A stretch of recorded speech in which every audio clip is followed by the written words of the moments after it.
Hello, this is Tim Ervelina, deacon at the Church of the Advocate and Trinity Episcopal Church in beautiful Asheville, North Carolina. Today is the 19th of June, commonly called Juneteenth. And I am bringing this meditation to you from a beautiful place deep in the heart of Asheville called the Burton Street Community Peace Garden. A place of wonder and joy, a place where a community gathers and celebrates together, a place of art and music and happiness, just like Juneteenth itself. But there's another reason that I wanted to record this from a place that tells the story of the African Americans of Western North Carolina. And it's a regional story. It comes to us from a little south of where we are, from South Carolina. This week, on June the 16th, is the commemoration of the death of an African American that you may never have heard of. His name was George Stinney Jr. He was only a boy, 14 years old when he died. He died at the hands of the state of South Carolina, who executed him for murder in the first degree on 2 charges. You see, George Stinney had the misfortune of being the last person known to have seen 2 young white girls alive. And in what passed for justice in Jim Crow America, George Stinney was placed on 3 phone books to make sure that his head could actually reach the electrodes that would burn his brain to a crisp, and put in South Carolina's electric chair and executed. 70 years later, as his family had continued to fight and proclaim his innocence, the state exonerated him and cleared his record. But it was a little late for George. No one heard his cries when he sat in that electric chair. He was abandoned. I thought about George's story when I was reading today's story from Genesis chapter 21, which is the Old Testament reading for this week. It's a celebration mixed with tragedy too. It's a celebration of the weaning of Abraham's son, Isaac. There was a big birthday party to celebrate Isaac being able to eat the food of adults. Playing with him was his half-brother, Ishmael, the son of Hagar, the Egyptian slave woman of Abraham's wife, Sarah. Abraham and Hagar had slept together, as was the custom, and Hagar bore a son, Ishmael, to Abraham. Ishmael was indeed the firstborn son, but it didn't count because his mother was a slave. And the story says that Ishmael, as big brothers sometimes do, was poking fun at his younger brother, Isaac. And his mother, Sarah, enraged, ordered Abraham to cast Hagar and Ishmael out into the desert in which they wandered, with no supplies, with no hope, and with only a small container of water. Well, you can guess what happened.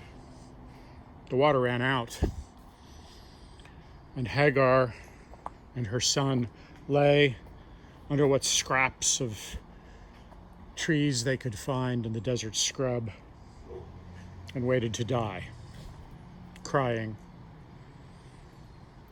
And then Hagar heard a voice. The voice said, "God has heard the cries of your son, Hagar, and you will be saved." And she looked and saw an oasis, a gift that had come to her. Right in front of her, there was water. She and Ishmael were saved. That's a horrible story. I don't know about you, but I don't like that story at all. God could have done a lot of things to have stopped it from getting to that point, but that's the story we have because it's a story of people. And people often do bad things to each other, including in their own families, things that result in tragedy and pain and sometimes death.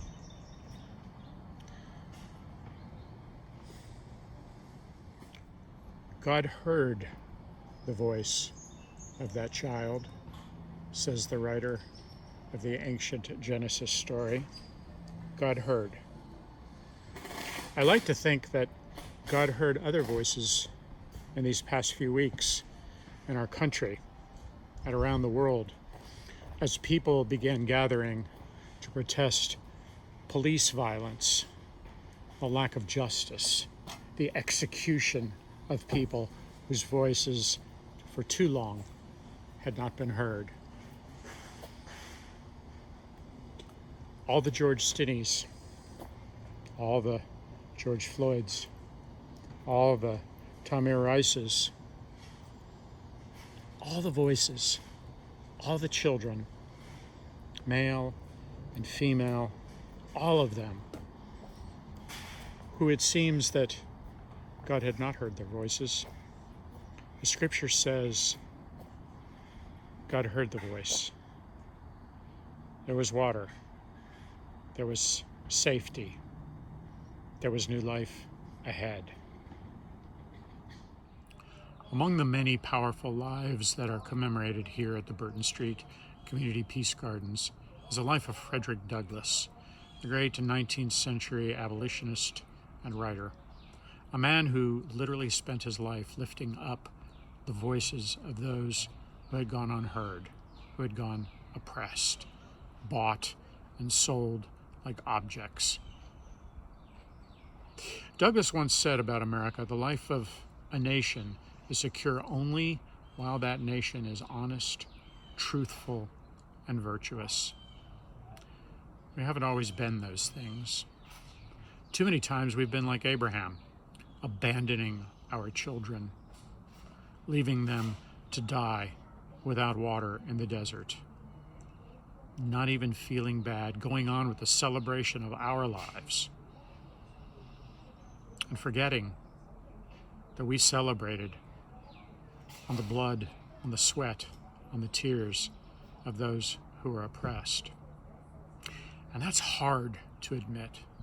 That's hard for people who have benefited from this world, from the privilege of being who we are. That's hard to admit because it means we have been complicit in it. But our silence is complicity in oppression. Our silence means the voice of Ishmael, the voice of George Stinney Jr., the voice of George Floyd. They stay silenced. And if we speak up, and we are honest, truthful, and virtuous, no matter how hard it is, if we speak up, we can help set them free, that their lives will not have been given in vain.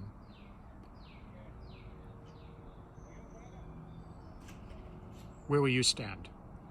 What will you do? Whose voice will you lift up?